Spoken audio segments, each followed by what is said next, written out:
going to be talking to the Education Committee that meets this afternoon about some of the bills. We're specifically focused on HB 1100 because I think it's the most egregious of the bills, but they're going to be talking about HB 4, HB 173, these are on your handout, HB 296, HB 424, HB 1100, and HB 1188. Two of the bills not, the Alvarado bill is not on there. I mean, the Thompson bill is not on there, and the Nose bill is not on there. But essentially all of these bills say one thing. We want your 4-year-olds to go to public school. Now, okay, not many things I could be an advocate for because I've been there, done that. Been there, done that on 4-year-olds. I started off my career as a public school teacher, taught kindergarten for 4 years, taught some other grades, then became later on preschool director for 600 preschoolers in a church. I kind of know what 4-year-olds are capable of and not capable of. Not capable of going to public school. So here are some of the reasons that, well, first of all, let's just look at the money angle of it. The money angle of it is, it's $8,600 per year to educate a child. Oh, but this bill doesn't give that much money to 4-year-olds. What? Why would you give the same money if you're going to educate a 4-year-old as you're going to educate a 4th grader?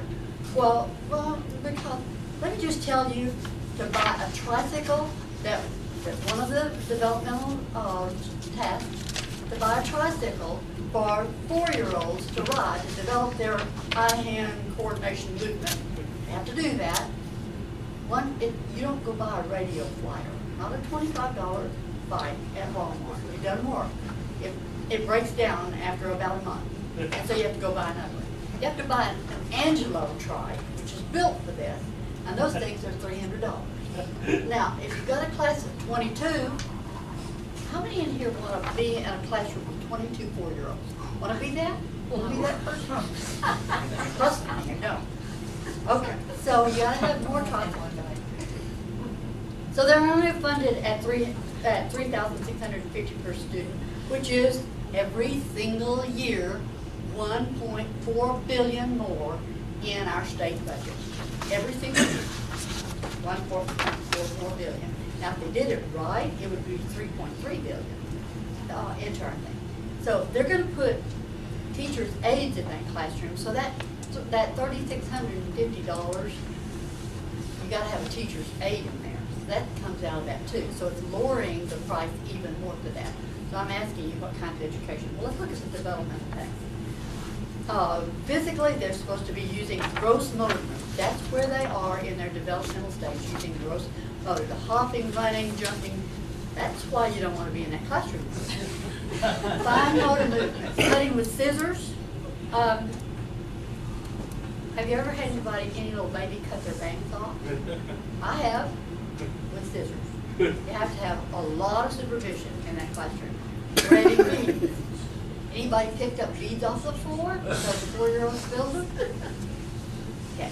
Okay, I'll just stop there. You got the picture.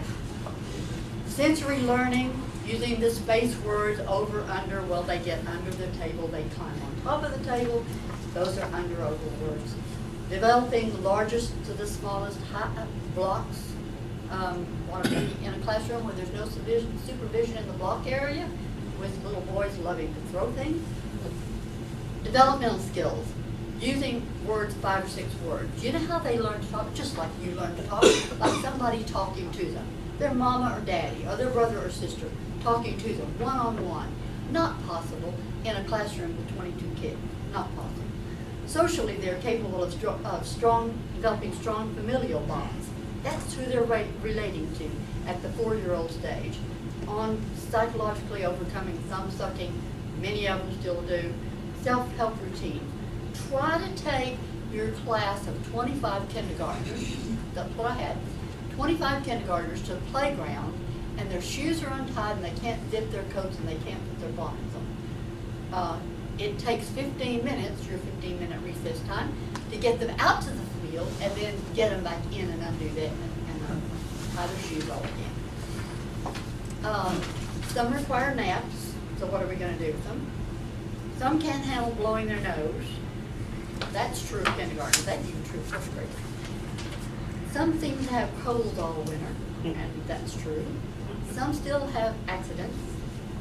So let's just look at this whole thing logically.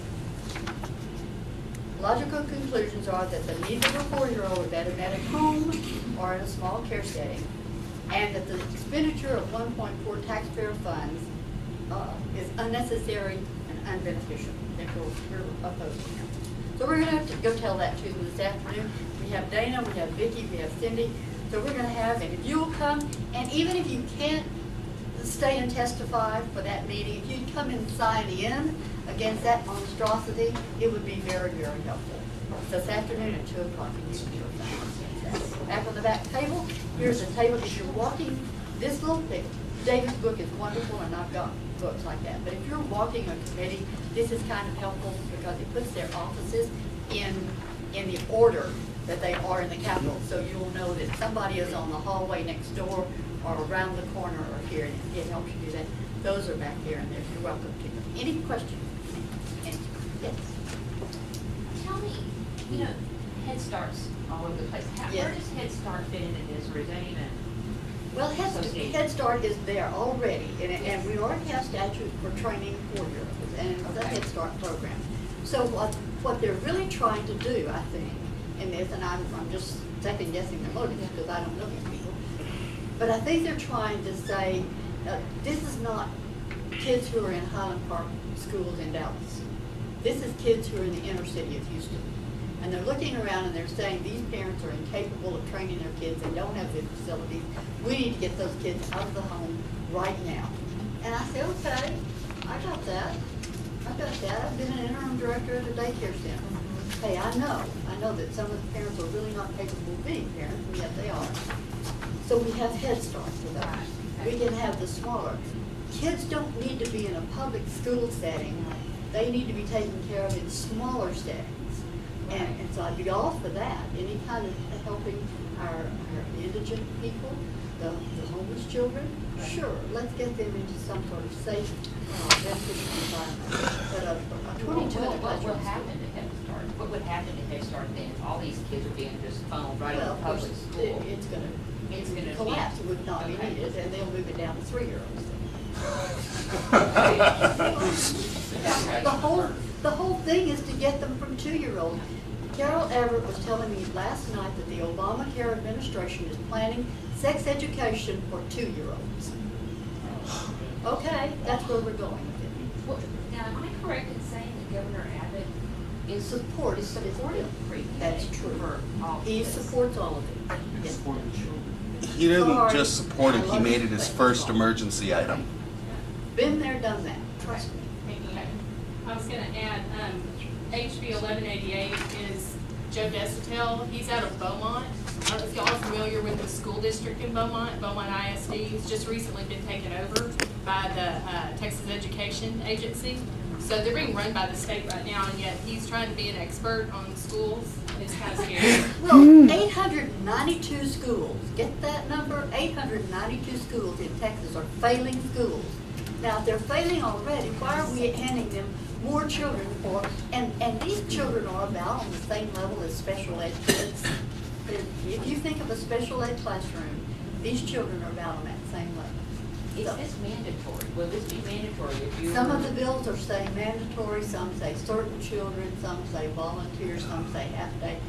I'm telling you where they're headed, and no, right now. Yeah.